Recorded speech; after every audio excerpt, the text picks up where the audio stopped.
What is up, everyone? Welcome to episode 16 of the Save Data Cast. I'm your host, David, and every other week on this gaming podcast, we talk about the news, we talk about topics in games, sometimes we review, sometimes we preview. This week, we're going to be talking about our primarily favorite video game tropes when it comes to characters and stories. Just have a fun time, have a fun discussion after all the Blizzard stuff from the last episode, so... You mean the last month, David? Yeah, last month. Last month. But joining me, that voice you just heard, along with his sweet boy Magnus on his lap, that's Zach. Mm-hmm. Hey, everybody. It's Chaboy and my boy here for you. And we're also joined by Prij the Fridge Prigitel. Keeping it cool.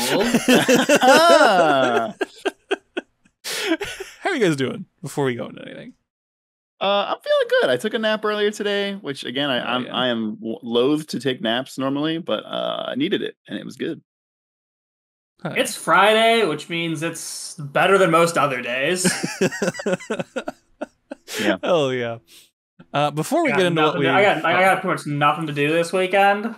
Oh, so I'm literally just gonna freaking go grocery shopping, do laundry, and then just play World Ends with You and Pokemon the other 20 hours I'm awake. Pretty close to what I'm gonna do. So I feel that. I was gonna ask how long is the World Ends with You, but I figure you'll tell us about that in a bit.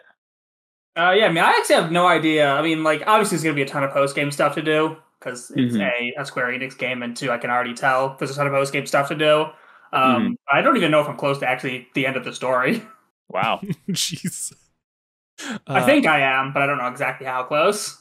Before Prij regales us on the new happenings in the Tui world, let's go over a Fantasy Critic update real quick. Yeah. We got some things moving and a bunch of games shadow drop, and some of them got scored. Yeah. Yeah. I didn't even think about that shit. Yeah, so let's go with the shadow drops first. Axiom Verge 2 shadow dropped on... Was that Wednesday or Thursday? Wednesday. So Axiom Verge 2 shadow dropped. That's sitting at an 82 on Open Critic right now.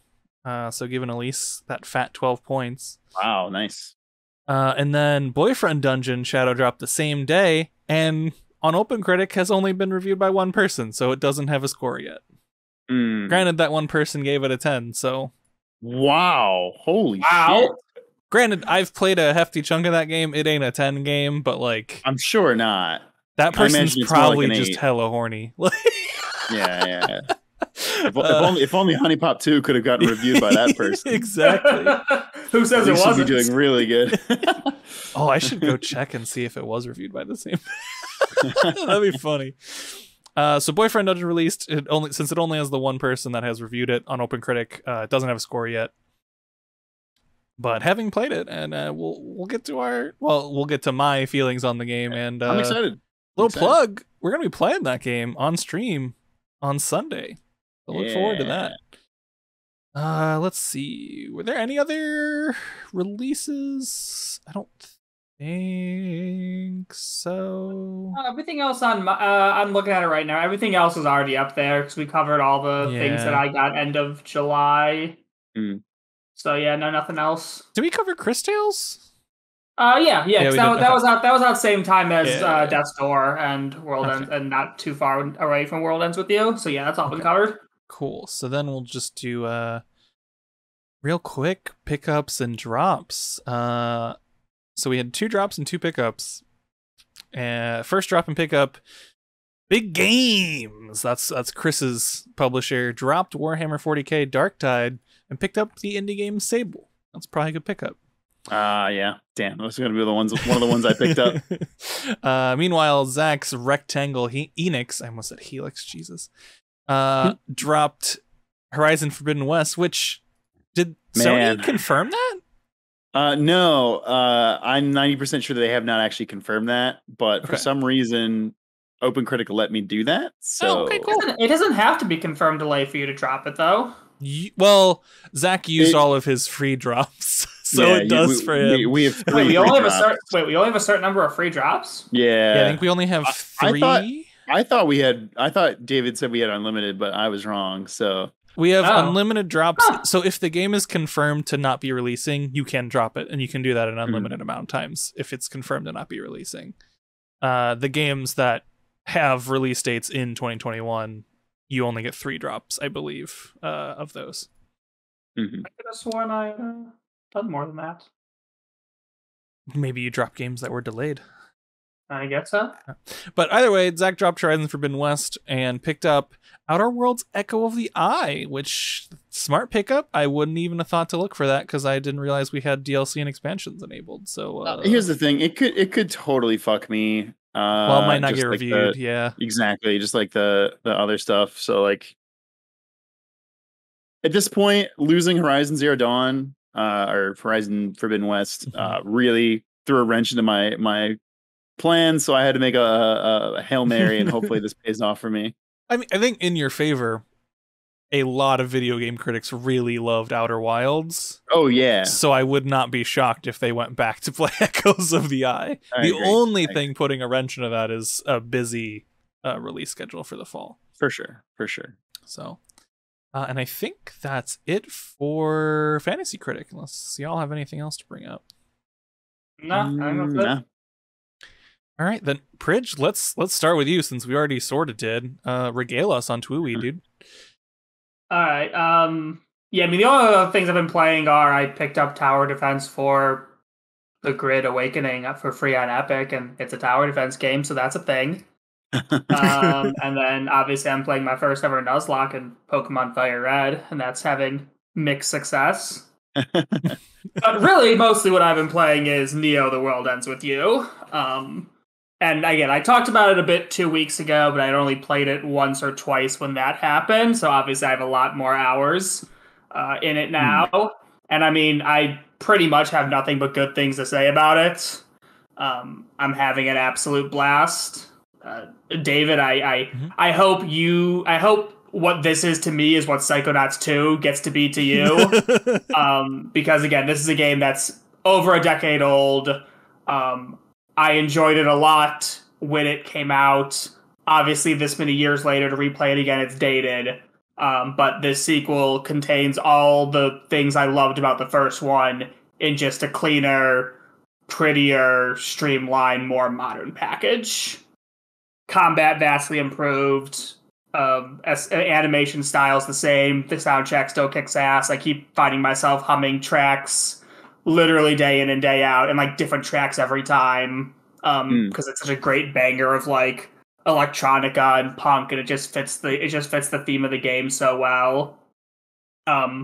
Story, I'm curious to see if the story is going to hold up as well as the first one.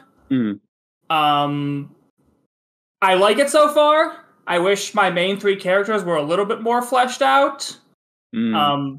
Because there's a lot of like side characters who feel pretty fleshed out, but I feel like 2 of my main characters I still don't have like any real super draw to them yet. One of the main characters finally got a little bit of interest in their backstory, so I appreciated that. But there's still 2 main characters who I'm like, I like you, but I don't feel super invested in you because I haven't got much yet. So I'm curious to see if the story pulls it out as well. But everything else has just been great. I think I'm somewhat close to being done with the main story, but on my save screen, my percentage of completion is still like 47. So that just means how much collectible and end game and challenge and time attack shit there is once I beat the game. And that was the same thing with the first one. There were secret reports you could complete. To unlock everything, you have to fight things on hard and ultimate difficulty. So I know even if I'm able to beat the story mode this weekend, and that might not even be the case, I'll still have weeks of chugging away at this to get the 100% for it, which I think should be attainable because this game again has made collecting a lot less mind-numbing than it was in the first game. So I'm looking forward to that. Hopefully this carries me through to September, and then I don't have to wait too long for Deathloop. Deathloop, which is my ideal. I'll just go right from this into Deathloop and be in heaven. Hell yeah. Prij, do you know how many hours you have in it so far? I unfortunately don't. Okay. It doesn't say on it doesn't say on your save screen, so I'd have to go look at my PS5 and see what my actual playtime is. Oh, that's a bummer. Because I'm really curious just how long this game is. Yeah. Because like I'm interested. Like I might watch the anime so that I can play the Neo Tui and give it a shot. But if it's like 100 hours, I'm probably gonna pass on that one. Yeah, I doubt it will. I think people were. I think I heard one place that story that the story, not obviously not speed run, but like a story of decent completion is like 40 to 60. Oh, I mean, okay, that's pretty standard for like a JRPG. Yeah, I think it's a decently standard JRPG length. Though, I'm checking how long to beat and see if they have one so far. Yeah, it looks like 35 to 45 hours. Okay, on how long to beat, so that makes sense. Yeah. Okay, cool. It was really funny. There was a weird thing where people were able to access the game early before it actually came out. But then when Square noticed it, they pulled it. And apparently someone was like 40 hours into the game when that happened. Oh no. Dang. They were actually like really close to beating it when Square's like, when Sony's like, you're not allowed to be playing this yet, what the fuck? Oh no. In the final cutscene, just like it was just Sony just kicks down your door. The power turns off. Oh god, I have done that a couple of times. It's not great. Sony sends this hit squad into your house. And the scope on their gun is shaped like an X, and they say, "You're in our crosshairs." Oh my god! You're in our X hairs. That joke wasn't so bad. Zach. No, that joke wasn't so bad. Sony calling the X a cross. But there's also a circle button, and scopes are circles. Yeah, but but the crosshairs is the phrase. Yeah, PlayStation calls the X a cross for some stupid reason, but yeah, it sucks. Yeah, I hated that, Zach. I'm sorry. Okay. I hated that joke. Whatever. Not because it was bad, just because it reminded me that Sony calls the X a cross. Whoa. J10 Elliot in the chat says, I like how Zach's jokes have evolved into, nah, it was good. Listen, please, he's always done that. Yeah, when I throw up bricks, I admit it. All right? No. Sometimes. Y'all have very different tastes from me in my own jokes, which is my curse. I mean, us and the rest of the world. That's the case. I just haven't found people who like them yet. Prij, are there any other? Do you want to talk more about Neo Tui or any other games? No. I mean, I feel like some of most that, again, by any objective standard, it's not a game of the year, but might it be the game I have the most fun playing this year? Yeah, probably. There's a chance that will be the case. Our save data game of the year will be interesting because I have some different ideas on how we should do it this year instead of a discussion. So, I mean, keep that Neo Tui in the back of your mind, Prij. I mean, I'm certainly not going to forget it. I'm certainly not going to just forget it exists. Beat the game. Oh, where did it go? I don't remember. Wait, Worldlands with You got a sequel? What? Oh my god. Psychonauts 2 What's this game I have 100? What's this game I have 100 hours on to platinum on PlayStation? God damn it. Zach, what have you been playing? It's pretty much just been one game, unless I'm completely forgetting, which is possible. I've been playing Bug Fables, which, hey, folks, this is a really good indie game. Holy shit. It perfectly captures the old Paper Mario vibes and like Paper Mario and Paper Mario Thousand Year Door. Like, it's so good. The cast of characters is, for the most part, really fantastic.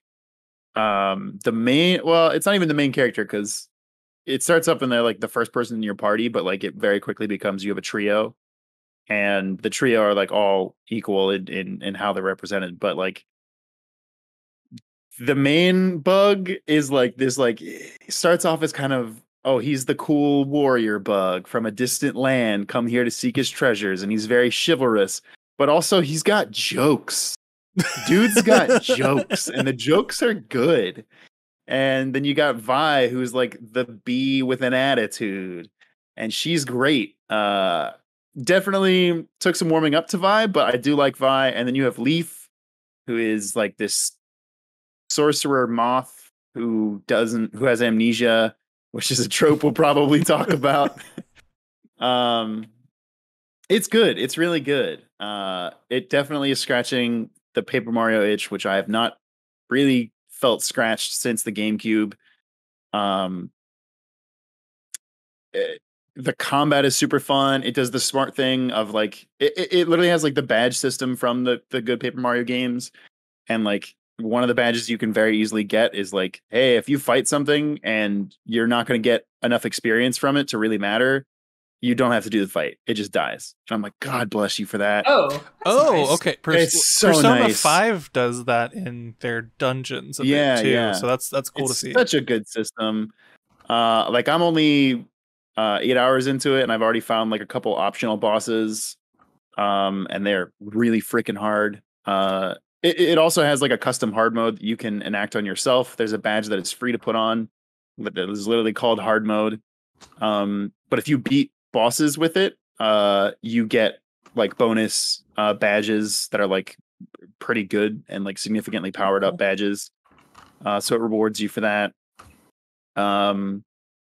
It's really cool. It does a lot of interesting things. I like that there is like your standard RPG like status effects like poison, but then you have sleep, where if you get put to sleep, like you can't do anything until you're hit, and then I'll wake you up. But while you're sleeping, you heal every turn, which is like kind of a cool push and pull. Yeah, I've seen some other games do that, but not enough, in my opinion. Yeah. Or this game's version of Paralyze is called Numb, and while you're numb, you also can't act, but you get extra defense because you don't feel the pain as much. I'm like, that's so cool. I fucking love that.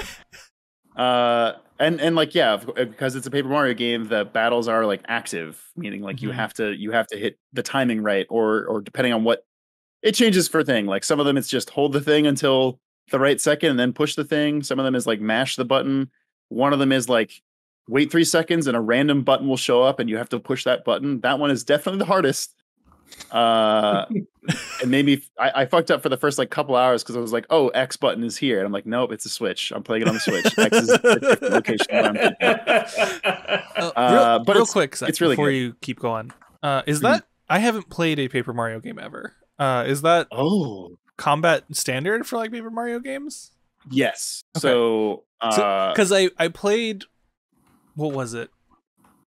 South Park Stick of Truth has a similar combat system. Kind of. Yeah. Definitely. I know like placement and stuff probably works differently than Paper Mario, but the using abilities and having essentially a quick time event or a timing event for each ability. So when somebody's about to hit you, if you hit A at the right moment, like you'll block and it'll take like half damage. That's how South Park works too.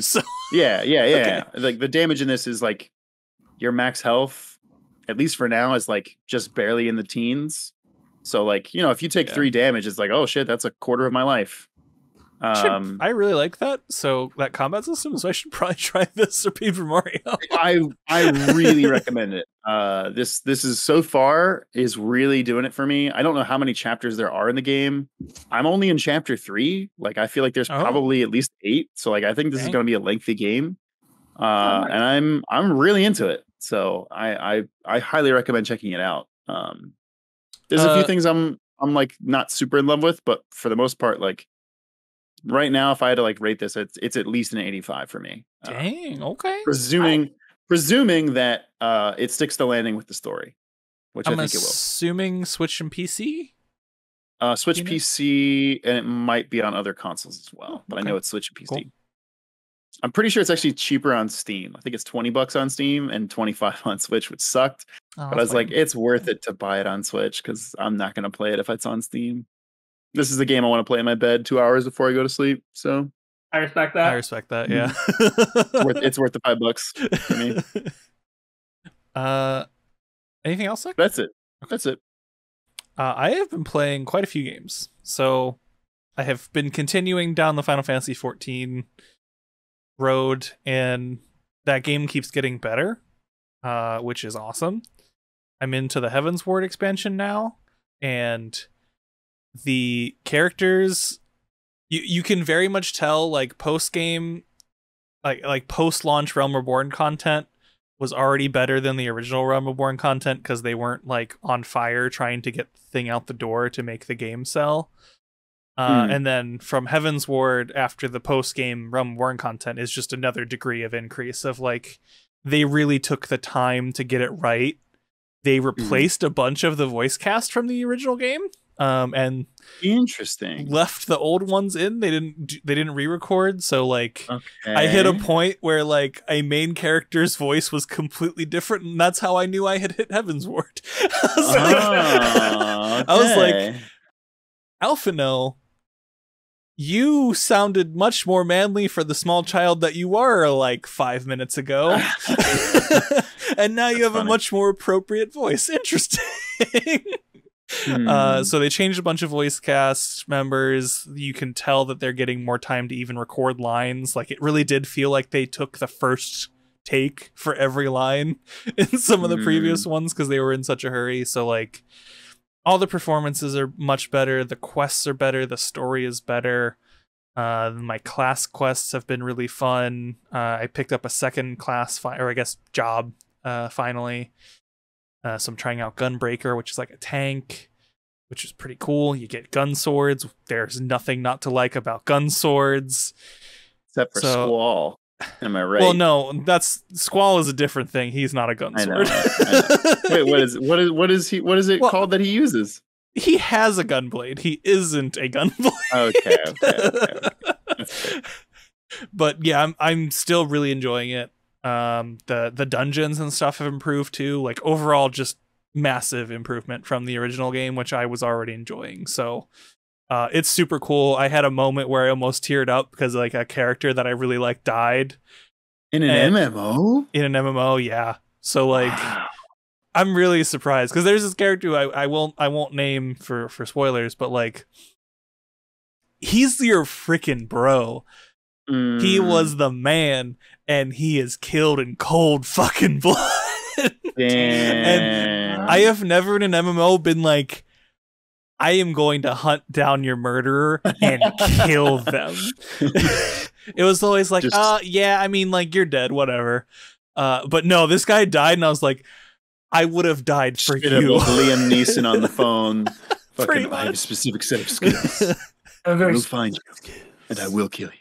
Pretty much, and like I still, throughout the course, I have like 100 hours of playtime in this game already. Like I have been playing this shit out of Final Fantasy 14, and I still have only encountered one person in a dungeon that was an asshole. And I've played most of the dungeons that are available up to my levels, which is also great. So I'm really enjoying it. It's great. If you have any interest in an MMO, screw old school RuneScape, go play Final Fantasy 14. Yeah, I've never played Final Fantasy 14, and that's a sentiment I can get behind. Yeah, I've heard the community is extremely it's really good. The community is great so far. Let's see. I played one more run of Returnal after the last episode. Turns out runs are in fact like 2 hours long in that game. Once you get past like the first few runs, it's too long.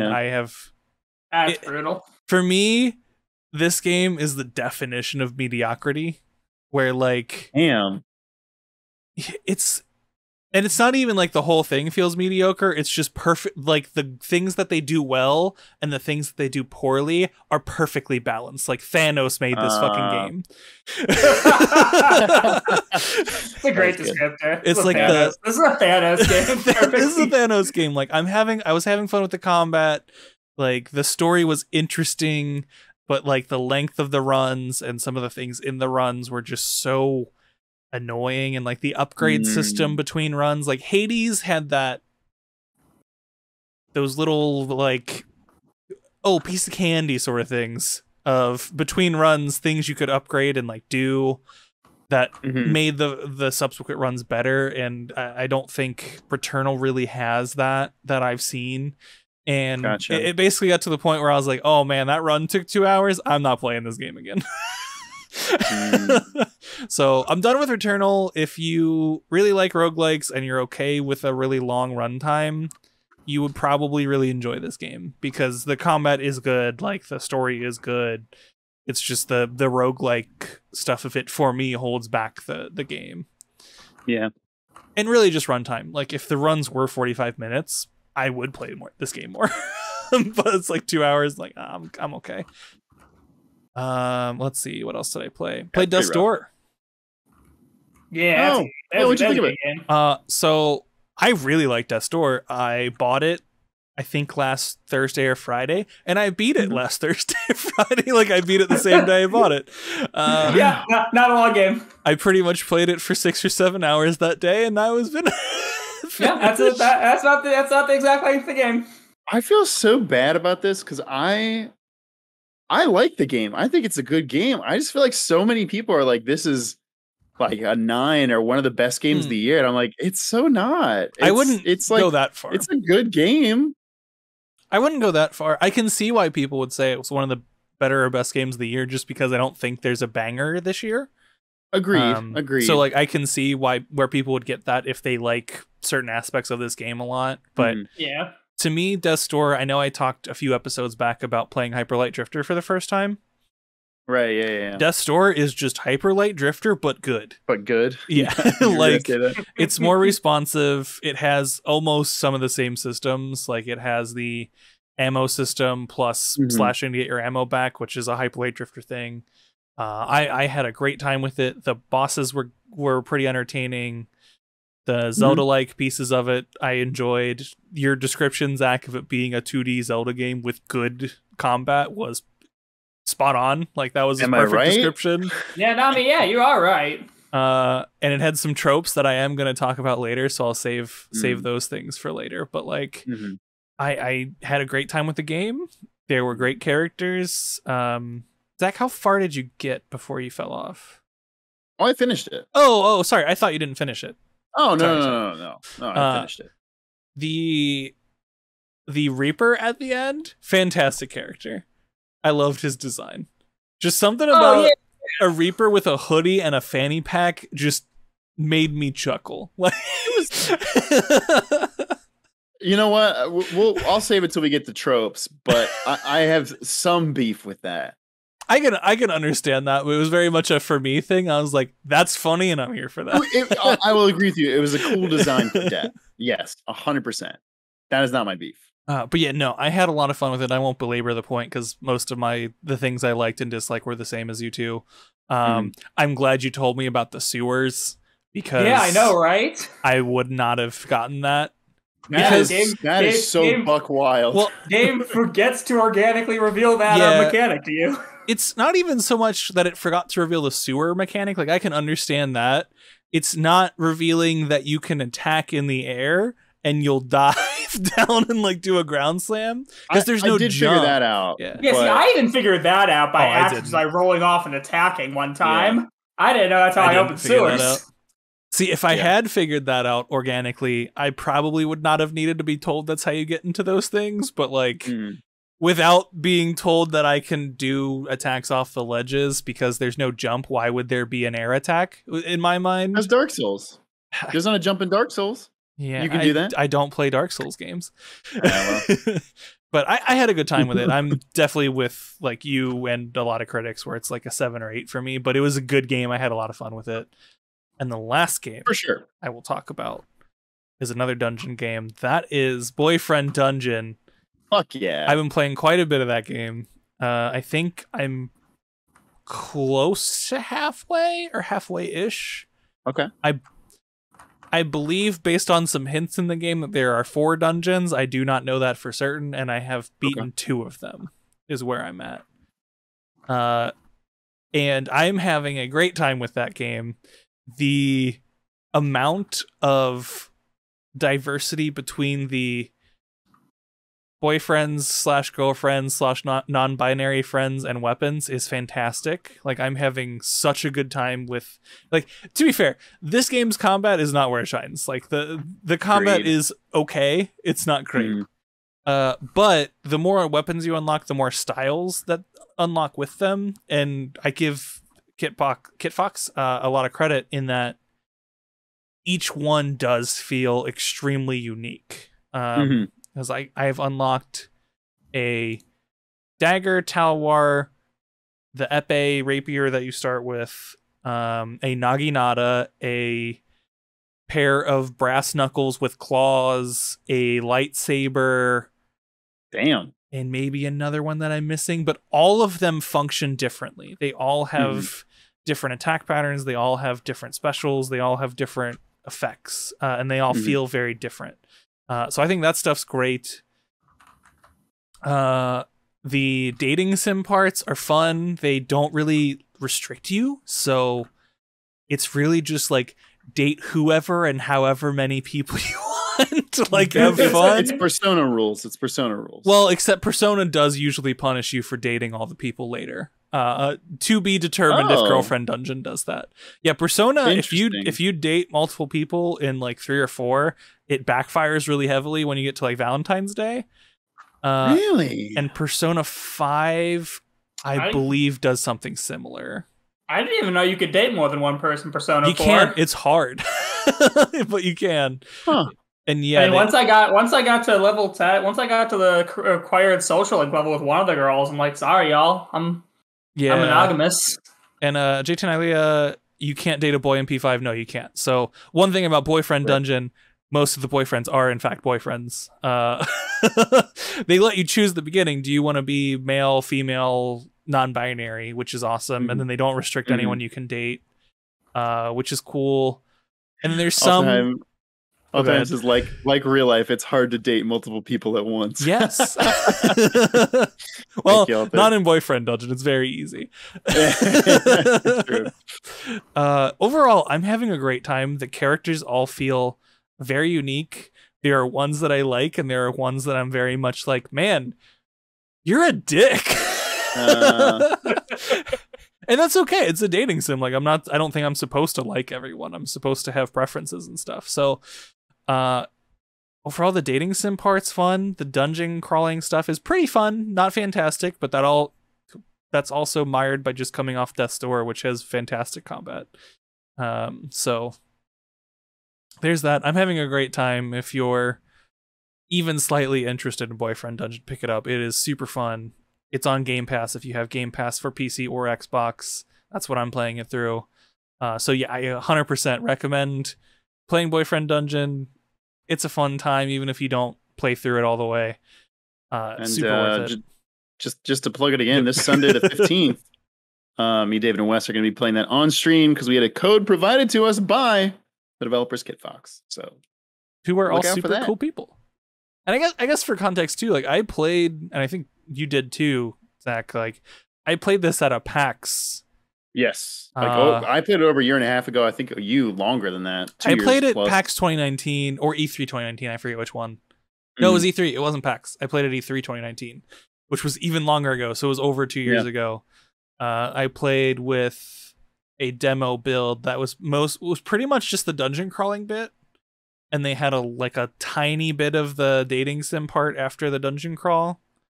When I played, you could walk around the world map or what they had of it, and you could choose one of the 3 weapons to go on a date, and then you would take them into a dungeon, and then you got to do it. You got to do it with another one just so you could feel the differences.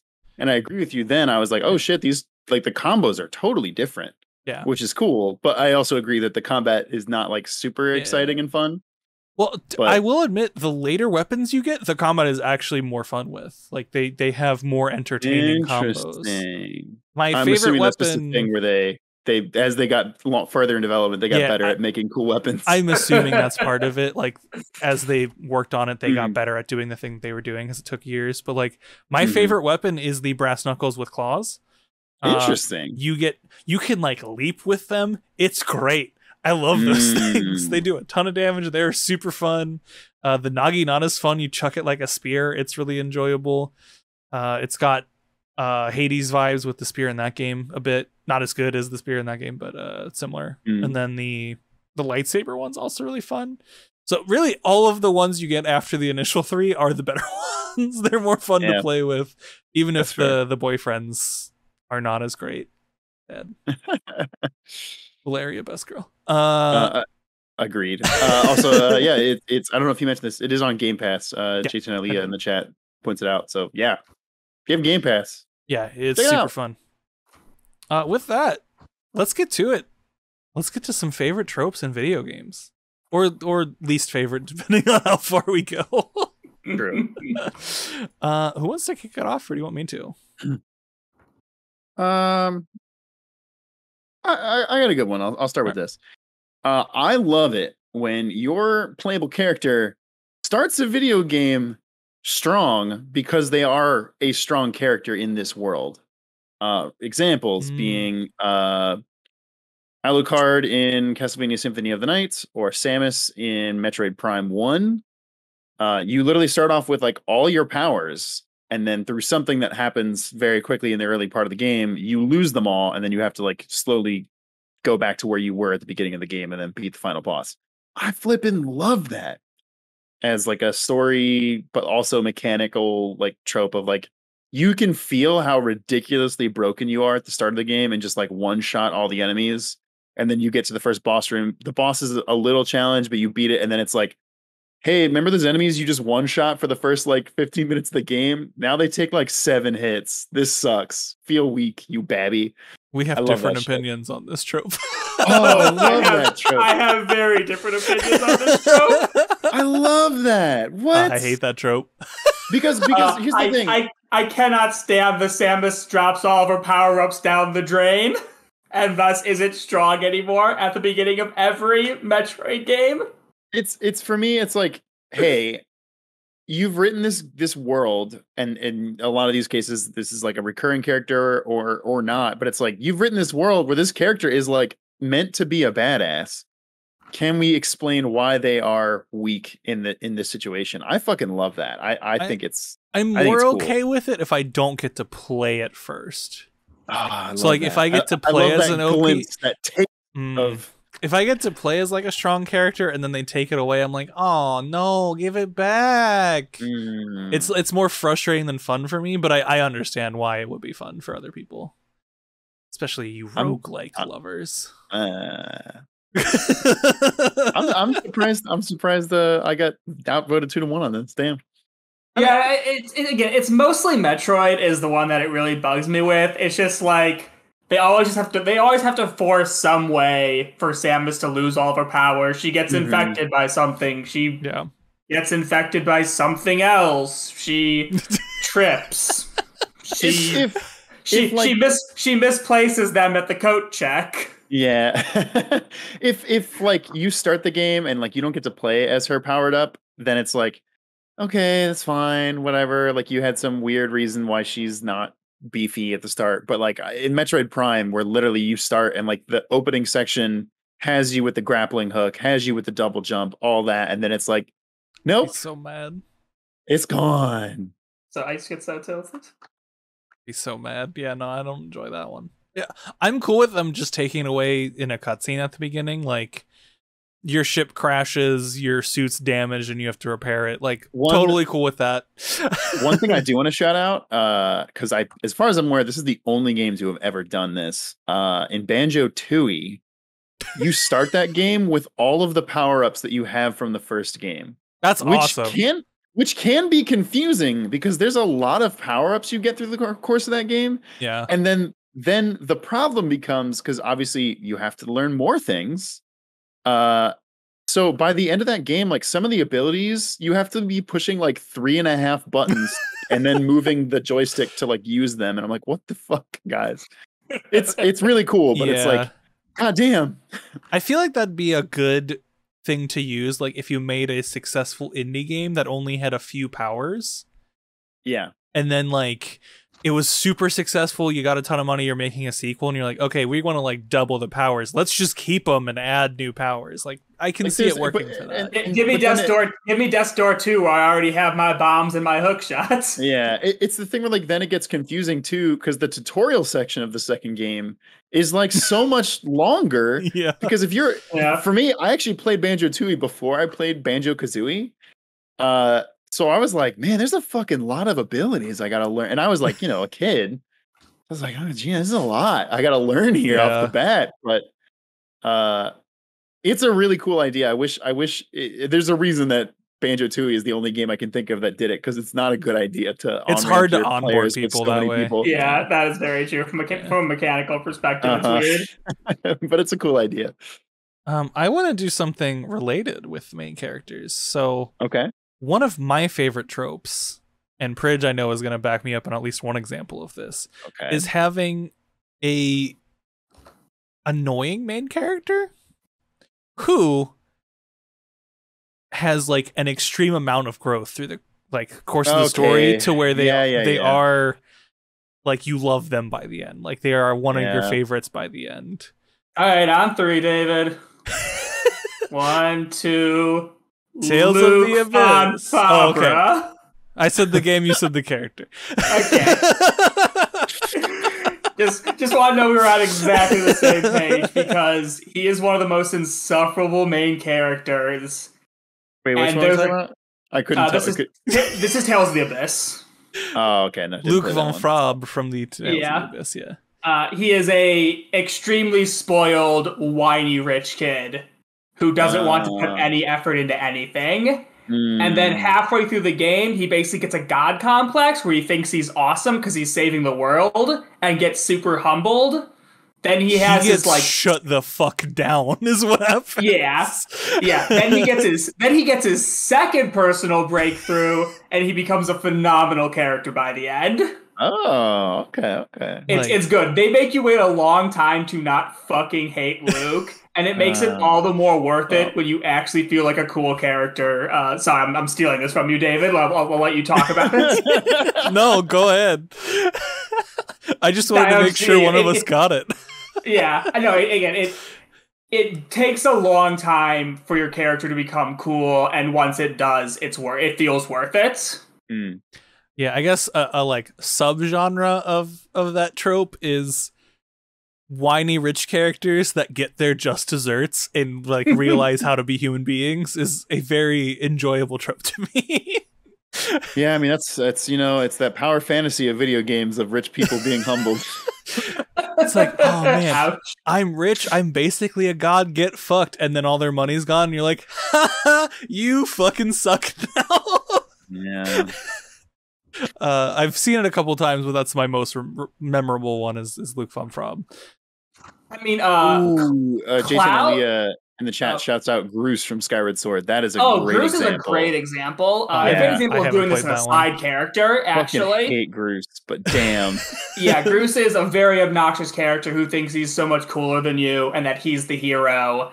And then there's a great point near the end of the game where he's like, you know what?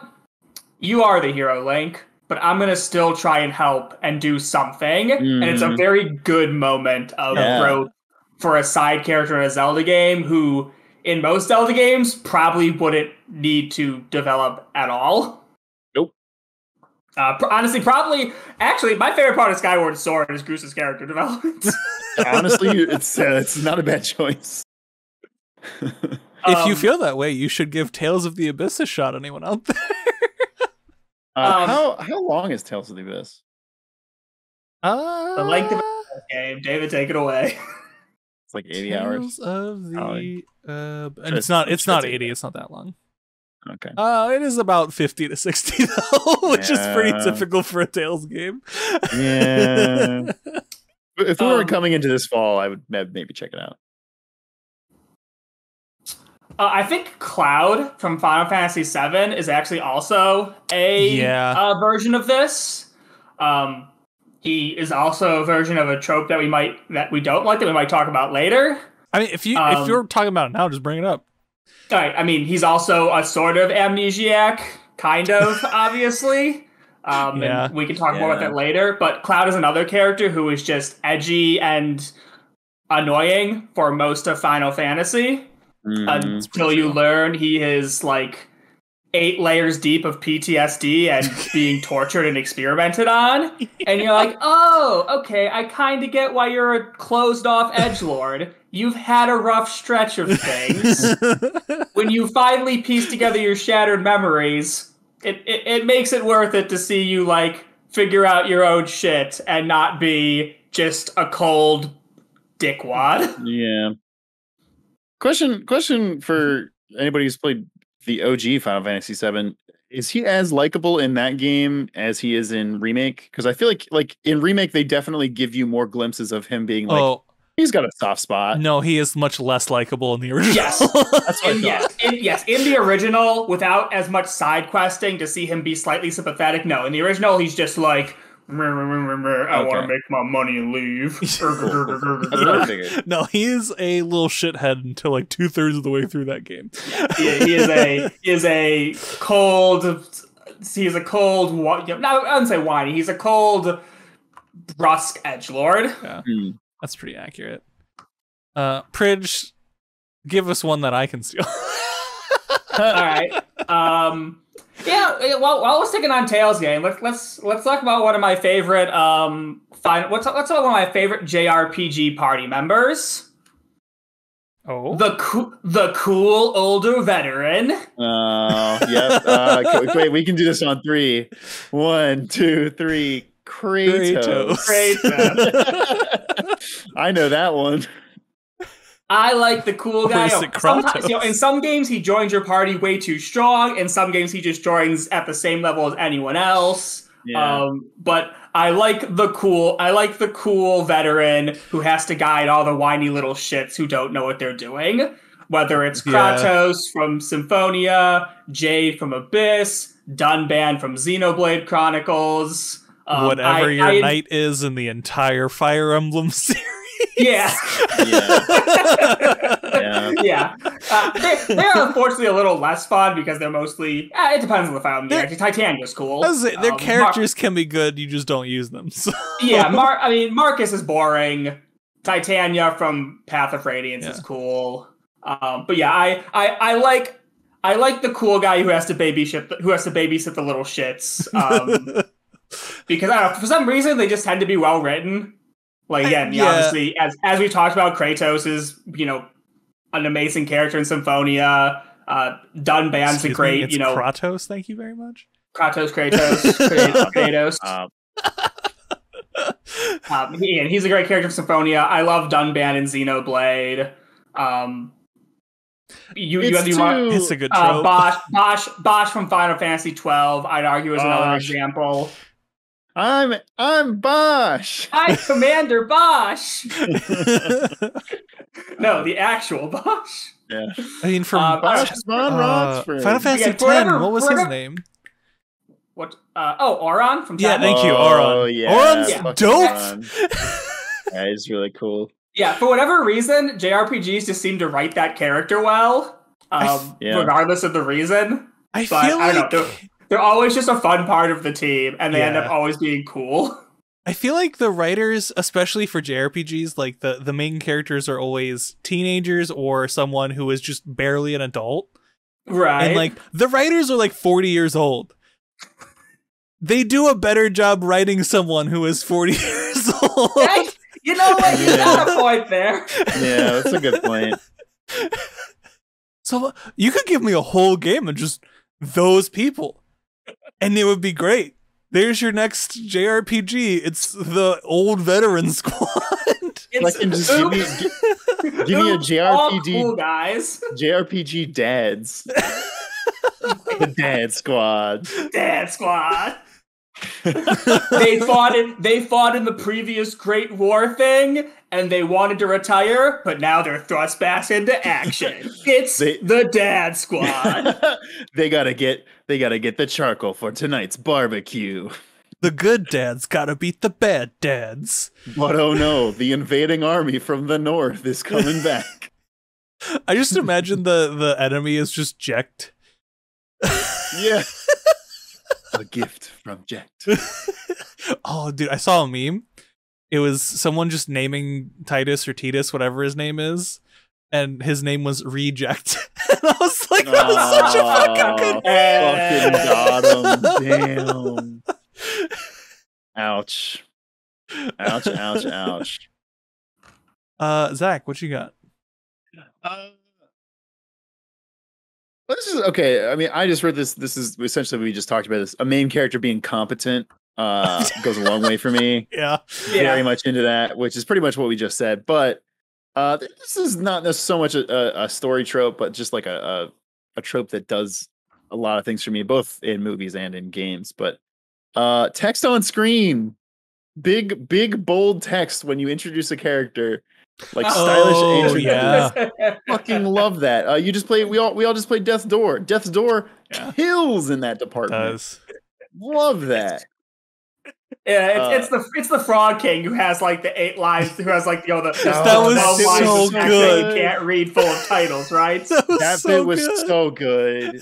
Oh, that joke was so funny to me. That landed real good. And like, I know me and Prij disagree heavily on this game series, but I think Borderlands does a fantastic job of like introducing characters that way. Oh yeah, 100%. It's like 100%. they have a thing, and then like, bam, this is their name. Yep.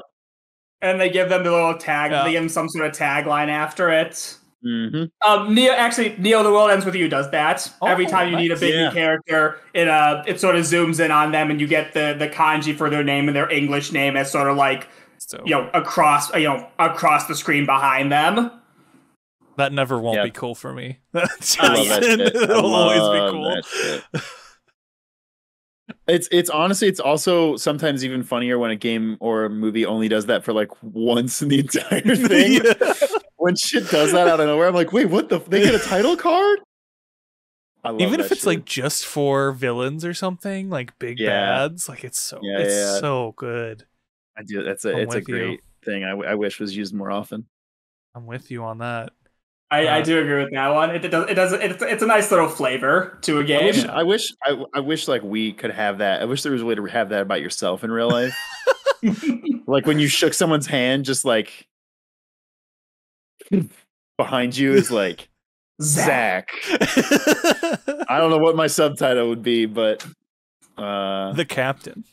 The captain.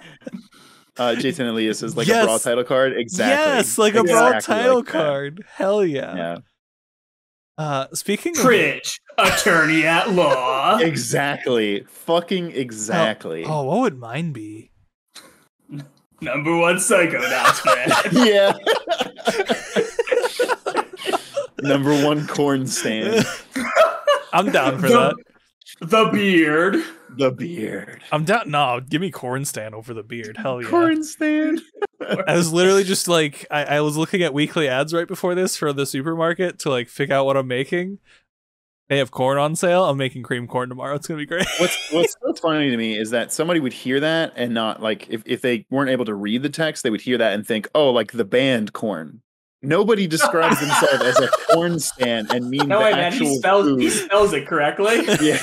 No one means the food. Oh, yeah. God. Maybe like, put corn on the cob stand. Everybody likes corn. It's just assumed everyone likes corn. It's so versatile. It's like you would never be like, oh, I love potatoes. Yeah, potatoes are fucking potatoes. Dude, I would have gone to Mickey Rooney's Potato Fantasy. Like, potatoes I was just going to make a joke. What do you mean? Mickey Rooney has to say that he loves potatoes. No, like, I literally had a joke at my old job where me and a bunch of friends from when I first started referred to corn as the sacred plant, which was because of me. People are going to hear you doing that and be like, oh, these people are really into weed, huh? No, it's corn. The sacred plant. It was the pot smokers. It was the sacred plant, and huitlacoche, which is like this mushroom that grows on corn, basically, was like the basically Satan of the corn religion. Desecrator of the sacred plant. That's what it was. Oh my God. Oh, damn it. Corn, am I right?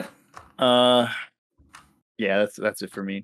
The only ones I have left are all negative ones. I mean, I got some fun ones. So one that I absolutely love is villains that see humanity as a plague on the planet. I fucking love that shit as someone who doesn't generally like other people.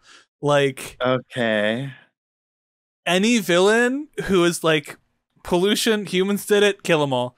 Or like, forests are going away, not okay, kill all humans. I'm just like, you know what? I may not agree with your methods, but I feel you, villain. I feel you, I understand, and I'm still gonna kill you, but I feel you, and I sympathize with your reasons for becoming evil. I'm trying to think. I mean, Sephiroth is kind of there in a sense. Sephiroth is definitely there. And Sephiroth's I'm trying to think of other examples of that. Wasn't the big bad from Abyss like that too?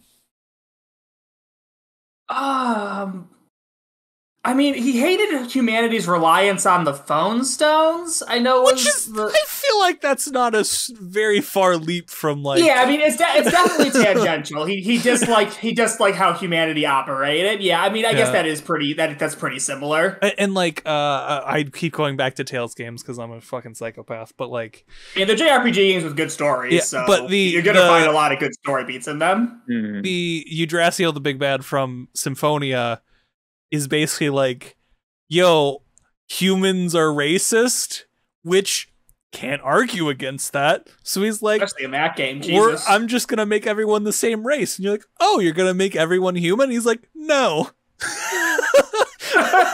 I'm gonna turn everyone dead. I'm gonna turn everyone into a rock. Wait, that's the plot of this game? I wouldn't go that far, but if it were plots explained poorly, yes. That's wild. I mean, that's what Bowser did in Super Mario Bros. 1, am I right? Turned all the toads into blocks. I mean, that's, sure, if you go by the lore of that game, yeah. of the instruction manual of that game. Like, yeah. I mean, that's I know this is anime, but that's sort of Madara Uchiha's plot in Naruto. Yeah. He wants to trap everyone into illusion so there's no more fighting by basically taking away their free will. Listen, which I argue is an offshoot of that. It's an offshoot of that. It's an offshoot of that motivation. But I love that trope because, like, especially the older I get and the more I see of, especially of just like people like destroying the planet and not caring, like, I'm just like, yeah. It's like the more disenfranchised I get with the world, I think I might need to become a supervillain, y'all. This is so David's telling us a supervillain origin story, right? Yeah, this is really is like. I'm not gonna lie. If I was ever to become a supervillain, it would be for this reason. Well, you heard it here first, folks. Watch Sleep Lightly. Billionaires.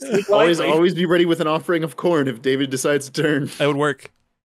That would 100% May I offer work. you an ear of corn in this trying time. Your ear of corn, so you don't destroy me. Anyone got any positive ones? Otherwise, I'll do one more and then we can do some negative ones. I did just remember one that I love is when the villain and the good guy have to team up for a brief moment. Oh yeah, I'm here for that. I love that. I'm here for that. Love that. Such a good bit. It's usually never like the big bad of the game, but like I mean that makes sense. Usually they team up to beat the big bad. Yeah. But like, damn, this is a bad example. The only one that's coming to mind right now is in Super Mario RPG, the original one.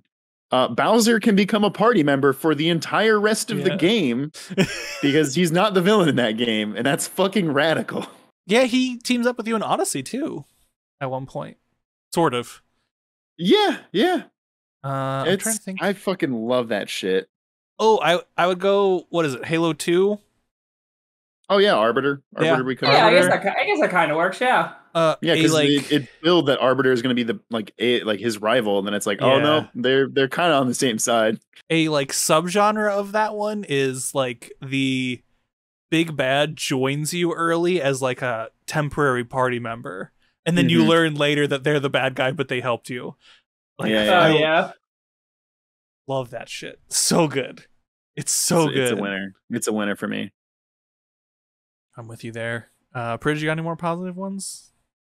If I think of one, I'll interject it later. But all right, I'll do a couple. Give you a second, then we'll do some negatives. Very specific one. Just fucking weird bosses. This is mostly a Kojima reference of like bosses that don't really make sense in the world but are cool. So like I will say like having like a boss gauntlet or like a group be the villains and you slowly take them out over the course of the game is like 10 out of 10 to me. Oh yeah. It's chef's kiss. I love it. It's so good, and it's better the weirder they are.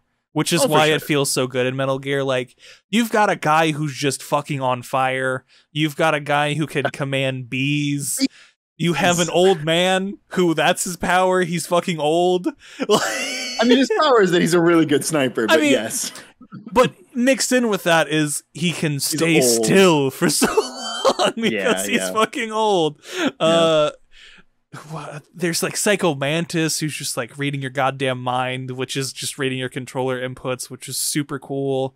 Like, you've got Vulcan Raven, who's just buff and carries a helicopter machine gun. Like, come on. Yeah.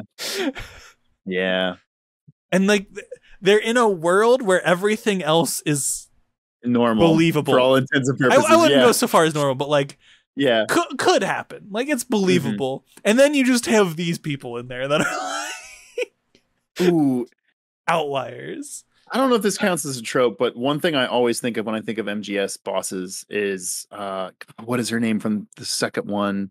Oh, I haven't played that one, so I don't know. Oh fuck, her name is like Lady Luck, or that's like her shitty nickname. I can't remember her actual name. This might be spoilers, man. I don't want to fuck it up. But her whole thing is that she can't be shot. In like every fight she's been in, she has always been like lucky and has lived, because she never gets, like, bullets always miss her. And she always, like, she has like a tragic story of like, all my friends that I've gone into battle with have died. Like, I'm the only one who lives. And there's like this boss fight with her where you literally can't kill her, because if you shoot her, the bullets will curve around her. And you're like, what the fuck?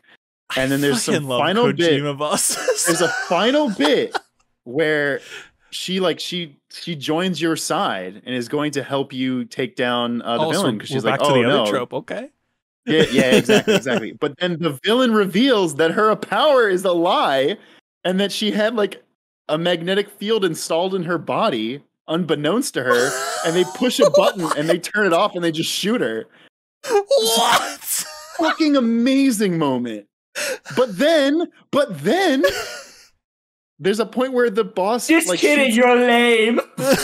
Literally, that's what happens. And then they shoot a missile at you, and then out of nowhere she like gets back up and is like bleeding. She's like about to die, and she's like, I've got this. And then she like holds a Kamehameha wave stance, and the missile curves after everything's been shut down, and it's like, well, I'm getting goosebumps talking about it, and it's such a dumb moment when you think about it, but like, 14-year-old Zach was like, this is the best storytelling of all time. Is Kojima Games just a trope? Like, that's the trope, is just Kojima Games? Yeah, for sure. Absolutely. Like, oh my god. Another one that I'm going to bring up just because Chris isn't here, Killing God. Real quickly, Zach, you're talking about games where you have to like go through an organization killing each member. Yes. Basically, No More Heroes. The exact point of what No More Heroes and I guess Shadow Other Colossus are. Love No More Heroes. The is like, and No More Heroes also has titles cards. Yeah, it does. That's true. Well, yeah. Dr. Beast. Like, fuck yeah. That shit is so cool. I do love the scratchy voice when you first accept the contract. Yep. Incredible. Absolutely incredible. Speed Buster. Yep. Fucking Speed Buster, who you never fight. No, that's a good trope too. You just have to reach them. And then you win in a cutscene. Yeah, exactly. That's also an interesting trope. I don't know how I feel about it. It's like very threatening bosses who are like built up, and then like the boss just gets killed by something else. I feel like it is hit or miss. It depends where the game's going. It kind of depends where the game's going for humor or not. Yeah. Because in one of the Borderlands DLCs, you go to fight this scientist, and as the Borderlands 2 DLC, you go to fight this scientist, and during his entrance thing, he trips down the stairs and dies. And in like Borderlands, it's great because they give him a health bar and everything. Oh, that's so good. And then he falls down, and his health bar just goes all the way down to 0 because he's this old man scientist, and he fell down a ramp. Fucking funny. And, like, in that situation, it's amazing because like, oh yeah, here it is, the boss fight. Nope, old man just dies falling down the stairs.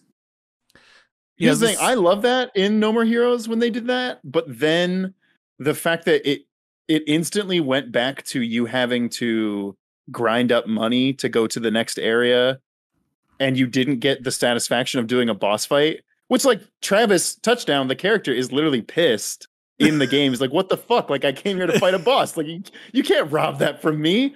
And that is actually how I felt. And then I was like, well, fuck, I guess I have to go do the boring part of the game again.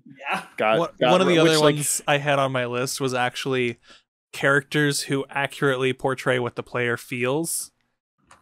Yeah. Which is That's like, pretty good, actually, yeah. which is characters, because like a lot of times you'll play these games where you go through the fucking ringer and there are these bastions of positivity and fucking invincibility, and they're like, yeah, let's just, I'm hyped, let's keep going. And then on occasion you get one like a Travis Touchdown who's pissed, and on another occasion you get some that are just depressed, that are like, man, fuck this whole situation. Why am I doing this? This fucking sucks.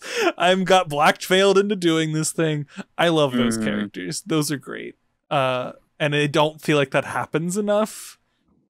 Like, the fact that, like, when I was playing Last of Us Part 2, if the characters in that game had gotten fed up after falling through the fucking floorboards enough times, I would have been a lot more sympathetic with them. Yeah. If they were just like, oh, not again. God damn. Yeah.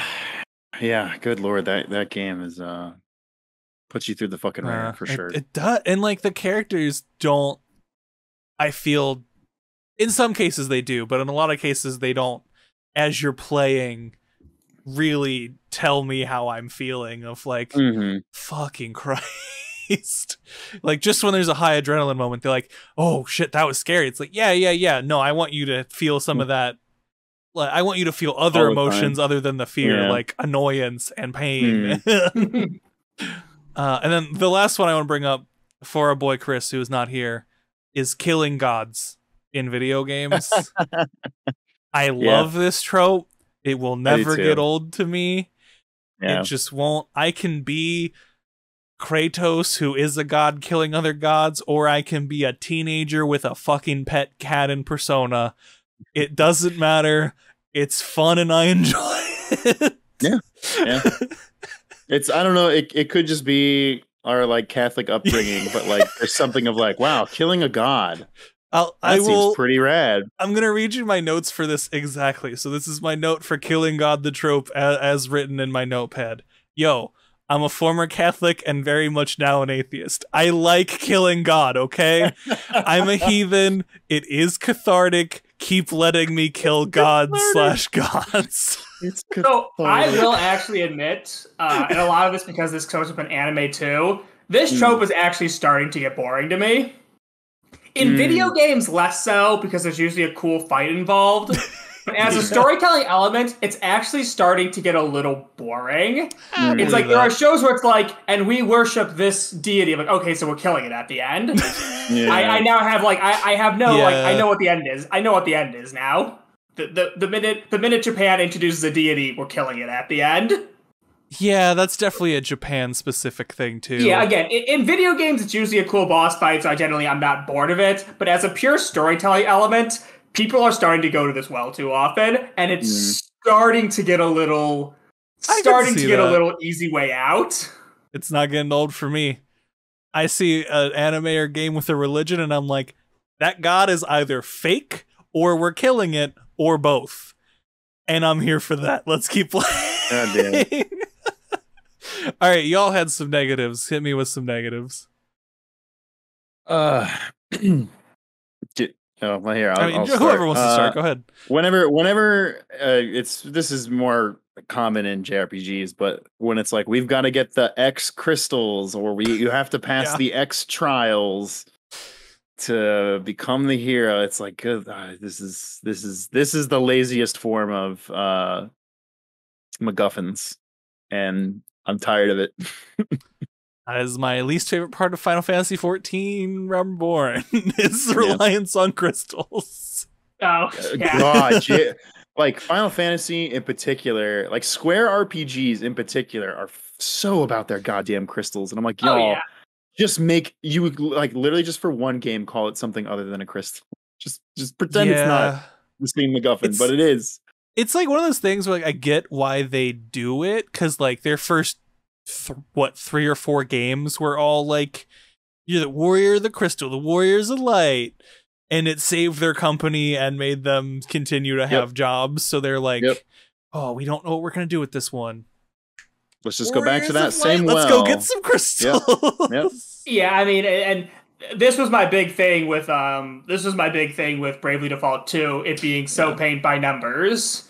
Yeah. Here's the deposed princess from an unlawfully invaded country. She needs to go find the 4 important things. Mm-hmm. Go find the 4 important things. Win. It's so paint by numbers of just here's the person who's supposed to protect the shiny objects. They lost the shiny objects. Go find the shiny objects. And those form the super shiny object. Yes, guess. But in reality, the power was inside of you the entire time. Win. I was gonna say, I think the trope for me that kind of is the higher level one of those is just, is just like, you know what the game is going to be at the start of the game. Where like zero subversion. Yeah, there's zero subversion. Just like, oh, we've got to get the 4 crystals so that we can have the powers of light and kill the emperor. And that actually is what you do, and that's the game. There's no surprise along the way. No, the crystals were evil all along. You accidentally summoned the big bad. So this is one of those cases where I'm okay with the big bad being killed off randomly. Is like when you do a thing and it summons a bigger bad, and that bigger bad just steps on the big bad. See, I will say I hate that. Actually, one of the ones I wrote was the surprise final antagonist, who it depends has how not it's been done, in the game. And then in the last 2 hours, it's like, oh, the guy you've been fighting the whole time. No. It's actually this. Yeah, I should have phrased that better. I'm okay with it when it happens earlier, and then they rebuild up to that person. Yes. When it happens right at the end, no, fuck off. So aggravating. A surprise final villain that I've had no time to gain a hatred for, or even an understanding of, who just usurps the actual final villain. Pointless. It's lame. It's such a bad choice. Yeah, it's a lot of Fire Emblems. It does that a lot. It's like this is the evil king you've been fighting. Just kidding, it's the evil god. Yep. I mean, I feel like most of them are pretty blunt that that's gonna happen. Like, it's not a surprise. Yeah, that's true, I guess. Or it's like, oh, the king summoning a dragon. And then you beat the king, and then guess what? They summon the dragon. That's the extra boss. And it's like, okay, I saw that coming. Ooh, one thing I fucking hate is when you win in a fight, but then in the cutscene you lose the fight. Fucking can't stand that. Cannot stand that shit. Where it's like you soundly beat the villain, true, actually. And then in the cutscene, your character's like, shit, they're really strong. How are we going to get out of this one? I'm like, you just beat their asses. We were at full health. I am going to give props yet again to my favorite game of all time, Tales of Symphonia. There is a boss relatively early on that your first playthrough you will not beat. It will not happen. If you subsequently do a playthrough and you beat them, it changes the cutscenes. It does not just play the cutscene of like, he just beats you anyway. It's like, no, instead of him beating you, he's like on his knees. And I was like, oh, you are a lot stronger than you I thought you would be. That's amazing. That's some dope shit right there. Just speaking of Symphonia, I wanted to bring this back when we were 2 points ago. Because we were talking about Preach to me, Prij. We were talking about games that are way too obvious what they want you to do. Symphonia is so great because it subverts that. Yes. It's like, take Colette and activate the thing. See how simple this quest will save the world will be? You're doing it, and then halfway through it's like, haha, no. Why is she slowly dying? Everything you thought you knew is really fucking wrong. She's the chosen one. Ha ha ha. Sort of. Kinda. By the way, by trying to save your planet, you're murdering another one. Yeah. Oops. God, I love that game so much. I could talk about that game for God, hours. Yeah. When I was young, that twist was so unreal. Oh my god, same. And they keep doing twists. There's multiple. I'm like, Yeah. give it to me. It's a great game. It's a great game. Let's go. Undoubtedly. 10 out of 10. 10 out of 10 game. I don't have any negative ones. I legit didn't even think of one. I mean, we mentioned it briefly. Amnesia's an overused plot point to give a main character mystery. I almost, there are a couple occasions where I've seen Amnesia work well, but overall, no. Yeah, I mean, I will say it can obviously work, but it's a crutch to create mystery a lot of times. I also hate when characters have amnesia to like help make sense for the tutorial. Oh yeah. I will say, Bug Fables. Phoenix Wright, Justice Phoenix Wright 2. Yeah, that was a bad choice. Someone beat me over the head, so I don't remember how court works. Yeah, that was a wild choice. So fucking dumb. But in Bug Fables, in the opening like tutorial fight, the main character is a warrior, like that is what he is there to do. He's like partnered up with this newbie, and he's explaining to the newbie how to fight. And I was like, damn it. Why don't video games do that? That's such a simple way to not have a dumb explanation for a tutorial. Like that was so smart. A training exercise is a nice way to make a tutorial feel organic. And again, in Witcher 3, the game starts with you doing it with you training Ciri, and it's the same thing. It's a very organic way to give your tutorial because you're explaining it to someone else, or even if someone's explaining it to you, it's much more organic. I want to do a positive one that is sort of related to the Amnesia one.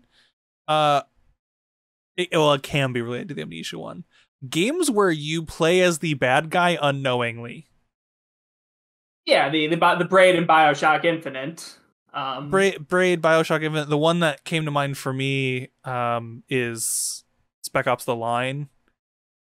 Oh yeah, you've talked about that one before. Where you like, oh man, because like I think that game,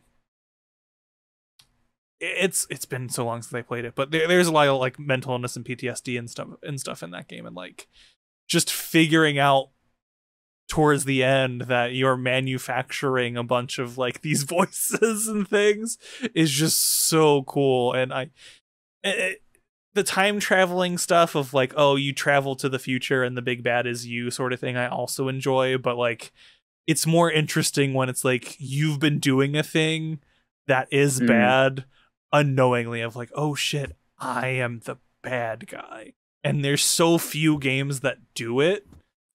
And like all the ones that do it, I would say there's few games that do it well. How many others do it? I feel like I haven't seen them. I don't know. I personally, I do have some mixed feelings about BioShock Infinite. I think some of that is me maybe projecting dislike on it like years afterwards, because I think it's in vogue to dislike BioShock Infinite. But it is for a game that I think is good. A lot of people hate that shit for weird reasons. I don't hate it. I think it's just okay. It has some legitimate problems, but I think it's a little more hate than it needs. It's a lot more hate, especially from fucking Chris. But oh, does Chris hate that game? Oh yeah, he hates that game. Yeah, that's fine.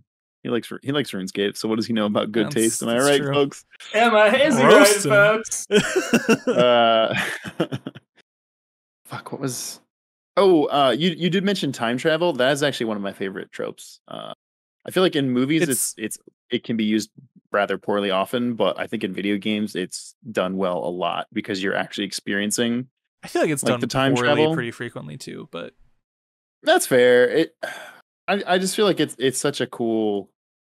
It can be really travel, really cool, yeah. For me, is something I love, like the concept of, and like being able to go back and fix things that you wish you could have changed or done differently. I think is such like a cool concept, and being able to physically do that in games. And then often the time it's not like changing story beats. It's like, oh, what if I move this thing here and do this differently, and what does that let me do?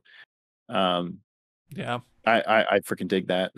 Jason Elias says, except Sonic 06, which yes, you do go back in time to prevent Sonic from dying. There's time travel in Sonic 06? Yeah, because Sonic gets killed in that game. Listen, I mentioned we need this to go in back in Slack. time and keep him dead. I know I mentioned this in Slack. We need to make it a donation goal to get a Sonic VTuber, play Sonic 06 on stream. Really we need to make that happen.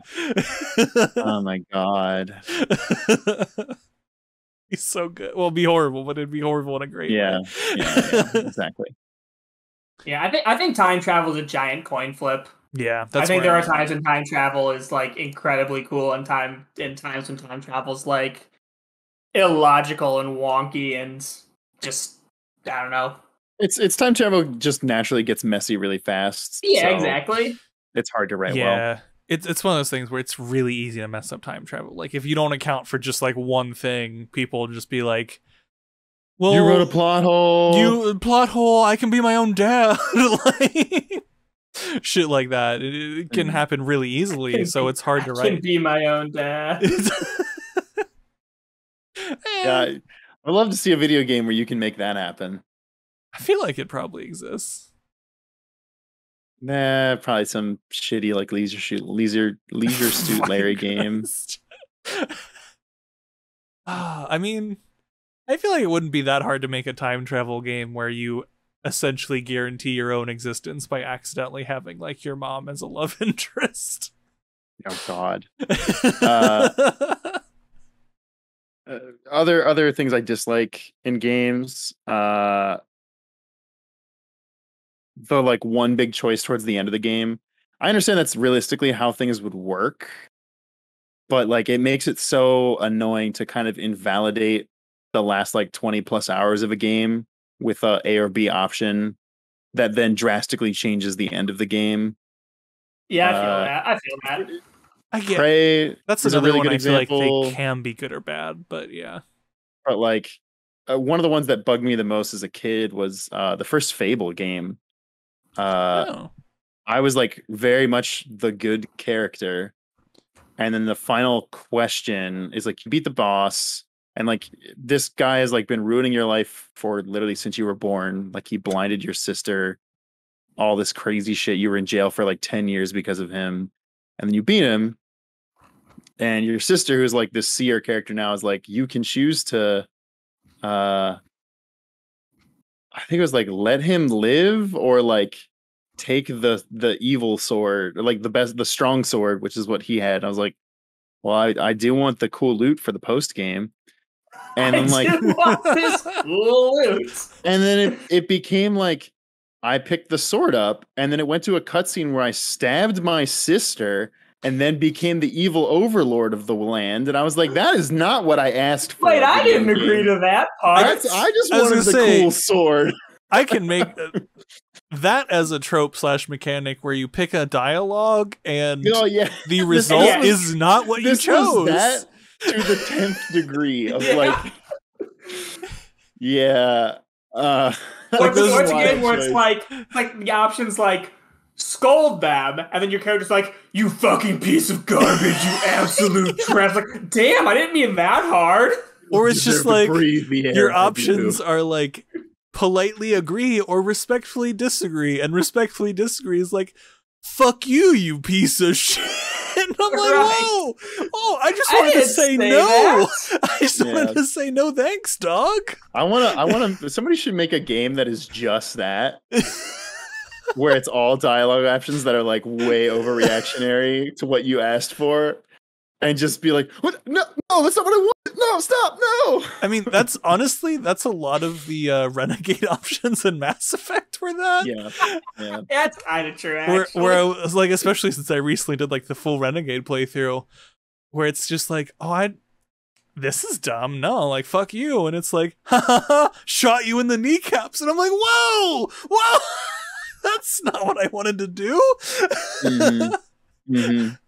Or it's like basically choosing between like, yeah, this is cool and genocide. And I'm like, excuse me. Like, there is no in between, dude. Like, come on. How dare you suggest that there could be?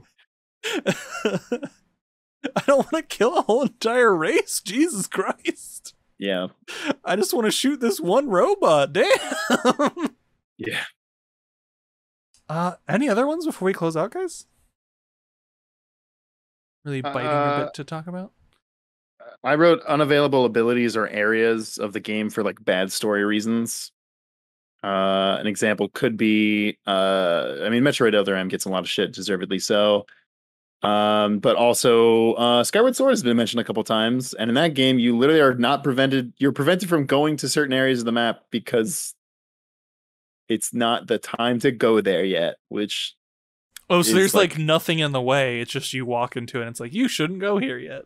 No, it's the clouds open up because the goddess decides that the clouds should open up so you can go through them. Which I'm like it makes more sense, but it's just like.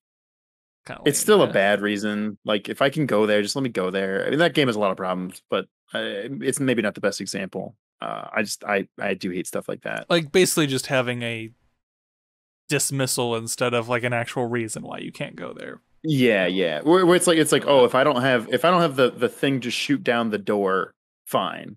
Or like if I don't have the bombs to blow up a wall that I need to get to the next area, cool. Yeah. But if it's just somebody being like, hey, we don't need to go there yet. I'm like, but I want to. But I could. Nothing is stopping me, so. But I want to go there. Yeah. Oh, you Bridge? Sorry. The last one I had was.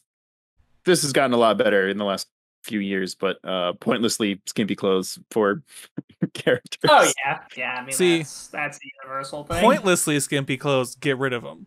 Horny games, we need more of that. Totally. That's what I'm saying. I'm saying pointlessly.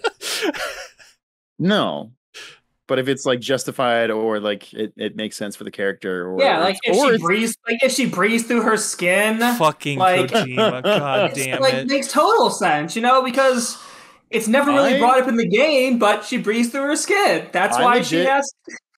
Fucking hate that. I saw a article that was written, I think last year, just recently, that was like, wait, you guys, Quiet was actually a parody.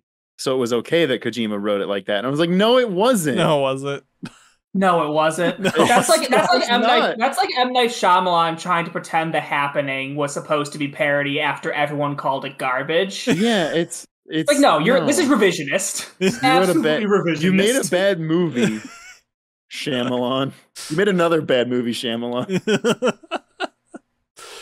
Yeah, no, really, we need more like intentionally horny games. Come on. I think that's happening. It is, but I'm just encouraging it along, like, and we need equality horny games. Like, give me hot guys, girls, and non-binary. That's what makes the real difference. This is equality horny games. We need horny guys, gals, and non-binary pals. Like, we need all of those. I will say we are 100%. Here's one for you, Monster Prom / Foster Camp. Yeah, the champions of this. We are 100% going to get way more horny villains in the next couple of years, thanks to Lady Dimitrescu's incredible popularity. So be excited for 2 years from now when we have a shit ton of tall mommy villains. Let's go, because that is going to happen. Any other ones from you, Prij?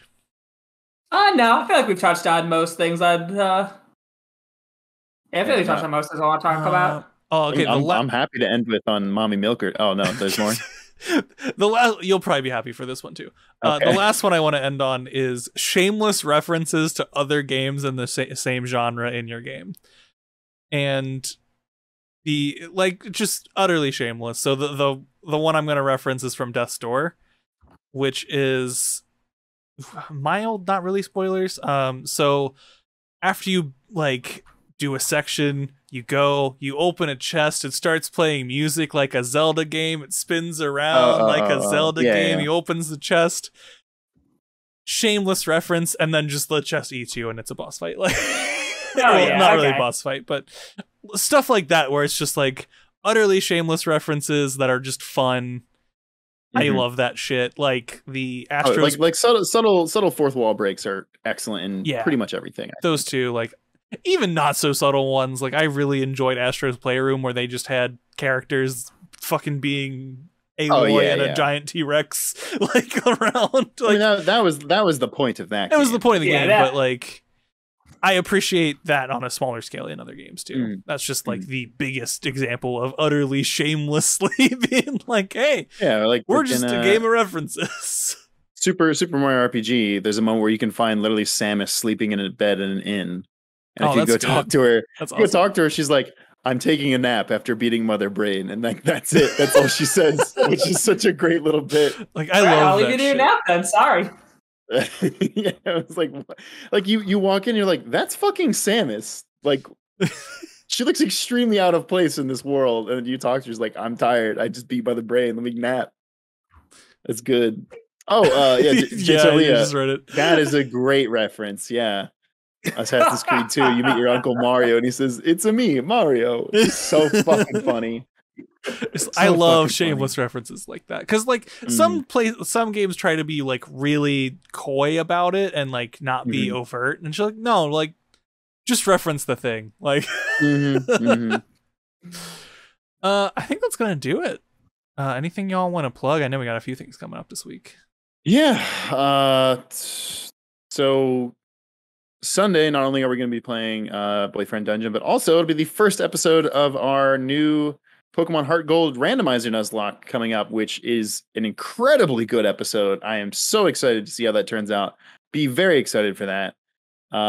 And I guess just once again, probably if you're watching this, you probably also watch our Ace Attorney Let's Play series, but that is going strong and is super fun. This last week, I think, was one of the funniest ones we've done in a long time. It was great. With our Prosecutor Ouchie vampire Ben Shapiro joke, which went on for so long. It evolved into somehow being correct, which is wild.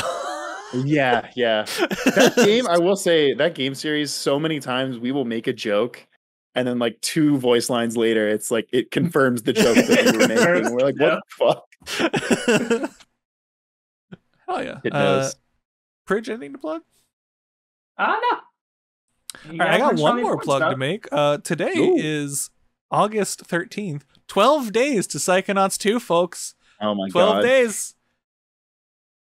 It'll be available on all your major consoles except Switch, I believe, and will be on Game Pass. So Psychonauts 2, play it. They don't even pay me. I just love the game. Like, yeah. Yeah, Christ. Yeah, 2 weeks from today, I will be loading up all my earthly belongings that I can fit into a car and driving to Ohio. So, yeah, just woo. Think about the next Save Data Cast. Psychonauts 2 will be out. I will be talking about playing that game. So I guess I'll make a plug for this. When that game comes out, I will be streaming it, probably for several hours straight. Oh my god. So stay Psychonauts tuned. for the real insane person. We can name it that. That's and fine. It'll just be you. That's fine. So stay tuned on August 25th and 26th and maybe even 27th. I will probably be playing Psychonauts 2. You're planning to just stream it every day? I mean, listen, I do not have the willpower to not play that every day. Yeah, that's the problem. I was gonna say, because then you'd have to like wait several hours not on stream to play it. So I don't think it's the move. Which is why I'm pretty sure I'm just gonna keep playing it on stream every day. Yeah. Oh, okay. It's like, oh, we don't have a show until 4:30 my time. All right, true. I'm playing from 11 to 4:30. Well, it comes out on Friday, right? So we won't have a show. No, it comes out on Wednesday. Oh, and I think I might actually get it Thursday night. Okay. So I don't know if it's. I think it's midnight. Tuesday. I think it's midnight Tuesday night. So gotcha. We cannot respond to this question, but Jason Aaliyah says, "I'm sorry. What's Psychonauts?" We'll handle it in the post show. We'll handle it in the post show. Oh my god. It has a trope that I didn't talk about. I resisted. We were talking enough about Tales. I was like, I can't bring in my other favorites. It's too biased. But that's going to do it for our show this week. Thank you, everyone, for tuning in. We appreciate it. If you are watching on YouTube, it would be great if you could give it a listen on a podcast service, rate it. You can search for Save Data on any podcast service out there. And if you search on a podcast service that you like and it's not showing up, please let us know on Twitter or on Discord and we will get it added. It's not too difficult. So I think that's it. So with that, have a wonderful week, everyone. Peace out. Goodbye, y'all.